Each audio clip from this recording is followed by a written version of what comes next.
আমাদের এই মিষ্টি কুমড়ো পাতার বড়া রেসিপি ভালো লাগলে লাইক শেয়ার কমেন্ট সাবস্ক্রাইব করে দিবে। হ্যালো বন্ধুরা, তোমাদেরকে কবিতাস ফুডে স্বাগত। আজকে করব মিষ্টি কুমড়া পাতার বড়া। আমি বেছে ভালো করে ধুয়ে নিয়েছি। আর সাথে আমি মুসুর ডাল আর আতপ চাল, কাঁচা লঙ্কা, রসুন এগুলো সব নিয়েছি, পেস্ট করে নিব।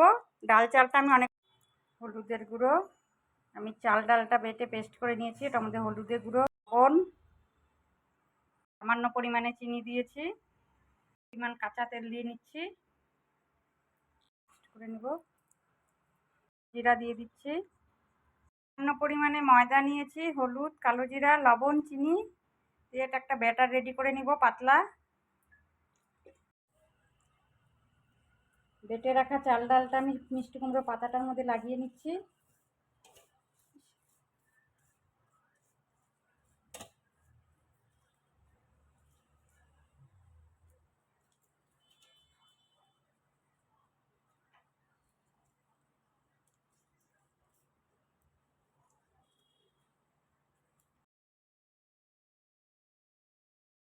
হয়ে গেছে, এখন ব্যাটারে ডুবিয়ে ভেজে নেব। আমি ব্যাটারে ডুবিয়ে নিচ্ছি, এখন ভেজে নিব। কড়া বসিয়ে দিয়েছি, রিফাইন তেল দিয়ে দিয়েছি।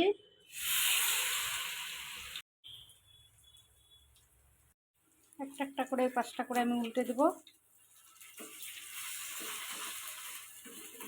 কুমড়োর পাতার বড়াটা কিন্তু খুব মুচমুচে হয়, আর তোমরাও এটা বাড়িতে করতে পারো। ডাল ভাতের সঙ্গে খেতে কিন্তু।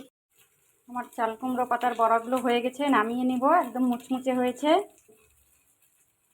পাতার বড়া হয়ে গেছে, আমি একটা ডিশে নিয়ে নিয়েছি। এটা কিন্তু খেতে খুব মুচমুচে হয়েছে, তোমরা এটা দেখে বুঝতে পারবে। আর বাড়িতেও এটা এইভাবেই করে খাবে, খেতে খুব ভালো হয়। আর একটু অন্যরকম ডিশ হয়ে যায় এটা। তোমাদের এই রেসিপি ভালো লাগলে লাইক শেয়ার কমেন্ট সাবস্ক্রাইব করে দিবে।